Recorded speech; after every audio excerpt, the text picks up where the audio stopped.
ആകാശവാണി.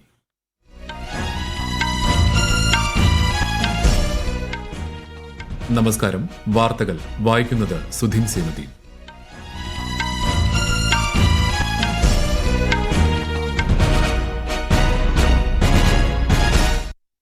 പ്രധാന വാർത്തകൾ. ലോക്സഭാ തെരഞ്ഞെടുപ്പിന്റെ ശേഷിക്കുന്ന ഘട്ടങ്ങളിലേക്കുള്ള പ്രചാരണം ശക്തം. പ്രധാനമന്ത്രി നരേന്ദ്രമോദി തെലങ്കാനയിലും കോൺഗ്രസ് നേതാവ് പ്രിയങ്ക ഗാന്ധി ഉത്തർപ്രദേശിലും പ്രചാരണം നടത്തി. എയർ ഇന്ത്യ എക്സ്പ്രസ് വിമാനങ്ങൾ കൂട്ടത്തോടെ റദ്ദാക്കിയതിൽ സിവിൽ വ്യോമയാന മന്ത്രാലയം റിപ്പോർട്ട് തേടി. SSLC പരീക്ഷയിൽ 99.69% വിജയം. പരീക്ഷാ രീതിയിൽ അടുത്ത വർഷം മുതൽ മാറ്റമുണ്ടാകുമെന്ന് വിദ്യാഭ്യാസ മന്ത്രി വി ശിവൻകുട്ടി. ചലച്ചിത്ര സംവിധായകനും ഛായാഗ്രഹനുമായ സംഗീത് ശിവൻ അന്തരിച്ചു. IPL ക്രിക്കറ്റിൽ ഇന്ന് Sunrisers Hyderabad Lucknow super Giants പോരാട്ടം. വാർത്തകൾ വിശദമായി. ലോക്സഭാ തെരഞ്ഞെടുപ്പിന്റെ ശേഷിക്കുന്ന ഘട്ടങ്ങളിലേക്കുള്ള പ്രചാരണം സജീവം. ഭരണ പ്രതിപക്ഷ മുന്നണികളിലെ നേതാക്കൾ വിവിധ സംസ്ഥാനങ്ങളിൽ പ്രചാരണ യോഗങ്ങളിൽ പങ്കെടുക്കുന്നു. കഴിഞ്ഞ 10 വർഷത്തെ NDA സർക്കാരിന്റെ നേട്ടങ്ങൾക്ക് കാരണം ജനങ്ങളാണെന്ന് പ്രധാനമന്ത്രി നരേന്ദ്രമോദി.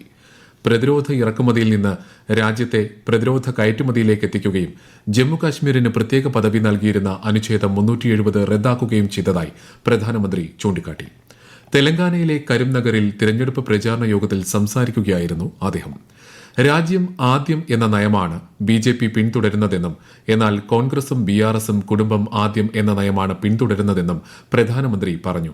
തൊലിയുടെ നിറത്തിന്റെ അടിസ്ഥാനത്തിൽ ജനങ്ങളെ വേർതിരിക്കുന്നതിനെ രാജ്യം അംഗീകരിക്കില്ലെന്ന് പ്രധാനമന്ത്രി വാറങ്കലിൽ നടന്ന പ്രചാരണ യോഗത്തിൽ പറഞ്ഞു.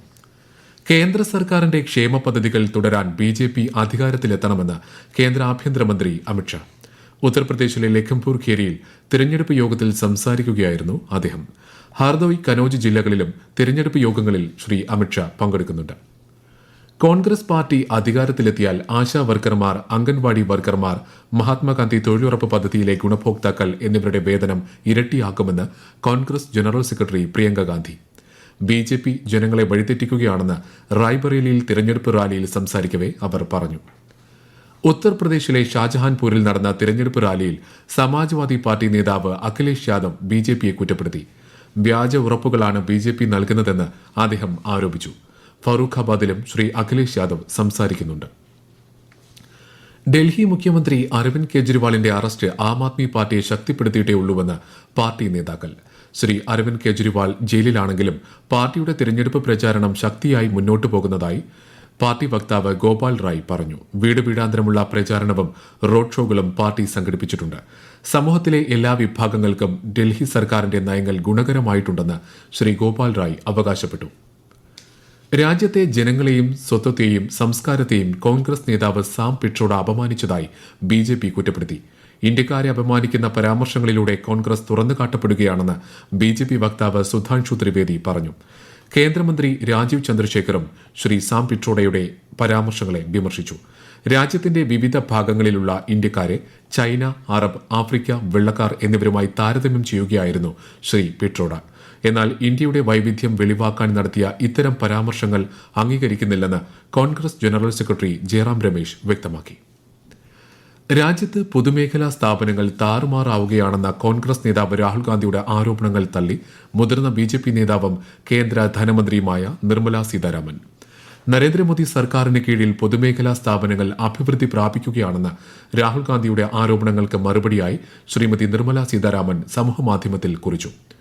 അടിസ്ഥാന സൌകര്യ വികസനം, ഊർജ്ജം, ലോജിസ്റ്റിക്സ് എന്നിവയ്ക്ക് കേന്ദ്ര സർക്കാർ ഊന്നൽ നൽകിയതിലൂടെ റെയിൽവേ, റോഡുകൾ, വൈദ്യുതി, നിർമ്മാണം തുടങ്ങിയ മേഖലകളിൽ പൊതുമേഖലാ സ്ഥാപനങ്ങൾ നേട്ടമുണ്ടാക്കിയെന്നും കേന്ദ്ര ധനമന്ത്രി പറഞ്ഞു. 5ാം ഘട്ട ലോക്സഭാ തെരഞ്ഞെടുപ്പിൽ മത്സരിക്കുന്നത് 695 സ്ഥാനാർത്ഥികൾ.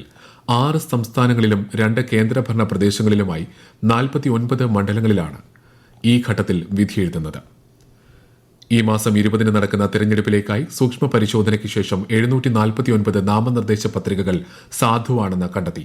ഉത്തർപ്രദേശിലെ 14, മഹാരാഷ്ട്രയിലെ 13, പശ്ചിമ ബംഗാളിലെ 7, ബീഹാർ, ഒഡീഷ സംസ്ഥാനങ്ങളിലെ 5 വീതം, ഝാർഖണ്ഡിലെ 3, ജമ്മുകശ്മീർ, ലഡാക്ക് എന്നിവിടങ്ങളിലെ ഓരോ സീറ്റിലും ഈ ഘട്ടത്തിൽ വോട്ടെടുപ്പ് നടക്കും.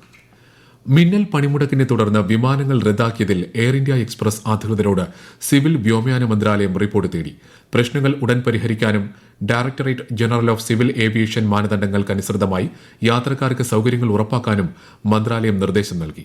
നേരത്തെ ജീവനക്കാർ മുന്നറിയിപ്പില്ലാതെ കൂട്ട അവധിയിൽ പ്രവേശിച്ചതിനെ തുടർന്ന് എയർ ഇന്ത്യ എക്സ്പ്രസിന്റെ 80-ലധികം സർവീസുകൾ മുടങ്ങുകയും നിരവധി വിമാനങ്ങൾ വൈകുകയും ചെയ്തിരുന്നു. കൊച്ചി, കണ്ണൂർ, കരിപ്പൂർ, തിരുവനന്തപുരം വിമാനത്താവളത്തിൽ നിന്നും 12ഓളം വിമാന സർവീസുകൾ റദ്ദാക്കി. സ്ത്രീകളും കുട്ടികളും ഉൾപ്പെടെ 100 കണക്കിന് യാത്രക്കാരാണ് വിവിധ വിമാനത്താവളങ്ങളിൽ കുടുങ്ങിയത്. അതേസമയം കൂട്ട അവധിയിൽ പ്രവേശിച്ചതിൽ വിമാന ജീവനക്കാരോട് വിശദീകരണം തേടിയിട്ടുണ്ടെന്നും തടസ്സം നേരിട്ടതിൽ യാത്രക്കാരോട് ക്ഷമ ചോദിക്കുന്നതായും എയർ ഇന്ത്യ എക്സ്പ്രസ് വക്താവ് പറഞ്ഞു. ഈ വാർത്തകൾ ആകാശവാണിയിൽ നിന്ന്.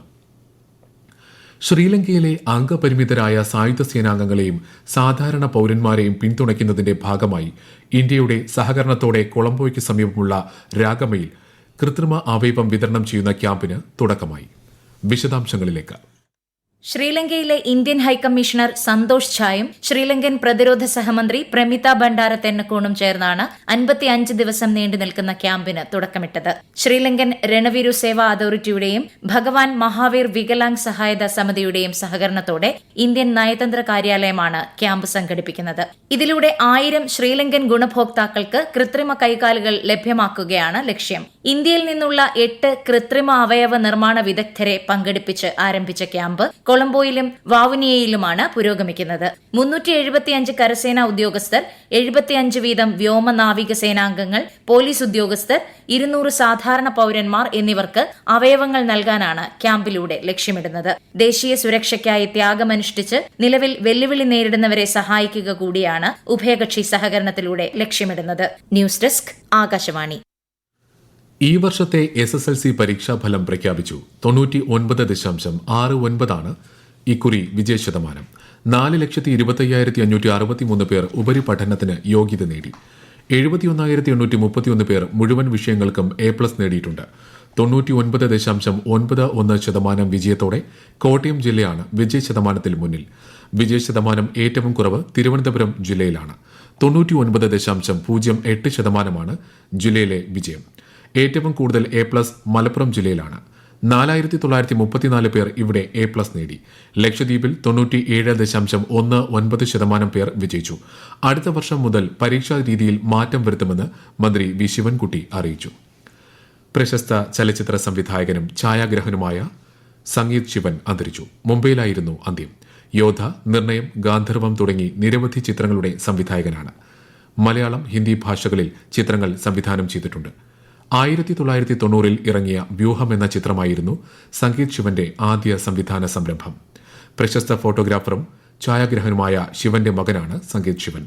ഛായാഗ്രഹകനും സംവിധായകനുമായ സന്തോഷ് ശിവൻ, സംവിധായകൻ സഞ്ജീവ് ശിവൻ എന്നിവർ സഹോദരങ്ങളാണ്. IPLൽ Lucknow Super Giants Sunrisers Hyderabad പോരാട്ടം. ടോസ് നേടിയ ലക്നൌ ബാറ്റിംഗ് തെരഞ്ഞെടുത്തു. ഹൈദരാബാദിലെ രാജീവ് ഗാന്ധി അന്താരാഷ്ട്ര ക്രിക്കറ്റ് സ്റ്റേഡിയത്തിലാണ് മത്സരം. അടുത്ത മാസം 1 മുതൽ 29 വരെ വെസ്റ്റ് ഇൻഡീസിലും US-ലുമായി നടക്കുന്ന ICC പുരുഷ 2020 ലോകകപ്പിൽ ശ്രീലങ്കൻ പുരുഷ ടീമിന്റെ ഔദ്യോഗിക സ്പോൺസറായി ഇന്ത്യൻ പാൽ ഉൽപാദക കമ്പനിയായ അമൂലിനെ നിയമിച്ചതായി ശ്രീലങ്കൻ ക്രിക്കറ്റ് ബോർഡ്. ശ്രീലങ്കൻ ക്രിക്കറ്റും അമൂലുമായുള്ള സഹകരണം മികച്ച നീക്കമാണെന്ന് Sri Lankan cricket chief executive officer Ashley de Silva പറഞ്ഞു. അമൂൽ ക്ഷീരമേഖലയിലെ മികവിന് മാതൃകയാണെന്നും ശ്രീലങ്കയുമായി സഹകരിക്കുന്നതിൽ അഭിമാനമുണ്ടെന്നും Amul managing director JN Mehta വ്യക്തമാക്കി. തിരുവനന്തപുരം, ആലപ്പുഴ, കോഴിക്കോട് ജില്ലകളിലെ വിവിധ പ്രദേശങ്ങളിൽ ഇന്നും നാളെയും ഉഷ്ണതരംഗ സാധ്യതയുണ്ടെന്ന് കേന്ദ്ര കാലാവസ്ഥാ വകുപ്പ്. കൊല്ലം, പാലക്കാട്, കോഴിക്കോട് ജില്ലകളിൽ താപനില 39 ഡിഗ്രി സെൽഷ്യസ് വരെയും, തിരുവനന്തപുരം, ആലപ്പുഴ, എറണാകുളം, തൃശൂർ ജില്ലകളിൽ 38 ഡിഗ്രി സെൽഷ്യസ് വരെയും താപനില ഉയർന്നേക്കാം. പ്രധാന വാർത്തകൾ വീണ്ടും. ലോക്സഭാ തെരഞ്ഞെടുപ്പിന്റെ ശേഷിക്കുന്ന ഘട്ടങ്ങളിലേക്കുള്ള പ്രചാരണം ശക്തം. പ്രധാനമന്ത്രി നരേന്ദ്രമോദി തെലങ്കാനയിലും കോൺഗ്രസ് നേതാവ് പ്രിയങ്ക ഗാന്ധി ഉത്തർപ്രദേശിലും പ്രചാരണം നടത്തി. എയർ ഇന്ത്യ എക്സ്പ്രസ് വിമാനങ്ങൾ കൂട്ടത്തോടെ റദ്ദാക്കിയതിൽ സിവിൽ വ്യോമയാന മന്ത്രാലയം റിപ്പോർട്ട് തേടി. SSLC പരീക്ഷയിൽ 99.69% വിജയം. പരീക്ഷാ രീതിയിൽ അടുത്ത വർഷം മുതൽ മാറ്റമുണ്ടാകുമെന്ന് വിദ്യാഭ്യാസ മന്ത്രി വി ശിവൻകുട്ടി. ചലച്ചിത്ര സംവിധായകനും ഛായാഗ്രഹനുമായ സംഗീത് ശിവൻ അന്തരിച്ചു. IPL ക്രിക്കറ്റിൽ ഇന്ന് Sunrisers Hyderabad Lucknow Super giants പോരാട്ടം. വാർത്തകൾ കഴിഞ്ഞു. അടുത്ത വാർത്താ പ്രക്ഷേപണം 8:35.